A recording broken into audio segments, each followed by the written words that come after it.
Ipinamalas ng Philippine National Police ang kanilang mga makabagong kagamitang pandigma at pang-operasyon sa pagbisita ni Mr. Jong Bae Wang, President at CEO ng CAP Korea sa Camp Brigadier General Rafael Crame ngayong August 21, 2025. Pinangunahan ni Police Lieutenant General Edgar Alan Okubo, the Deputy Chief PNP for Operations, ang aktibidad na tampok ang mga PNP patrol at motorcycle units, mga armored vehicle ng Special Action Force at iba pang kagamitan na bahagi ng modernisasyon ng pambansang pulisya.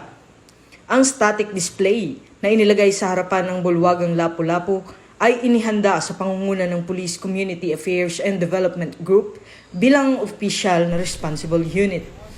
Ayon sa PNP, ang pagpapakita ng kanilang assets ay hindi lamang naglalayong ipamalas ang kahandaan at modernisasyon ng kapulisan, kundi magsilbing hakbang tungo sa mas matibay na ugnayan at kooperasyon sa pagitan ng Pilipinas at South Korea sa larangan ng seguridad at pagpapaunlad ng kakayahan ng pulisya.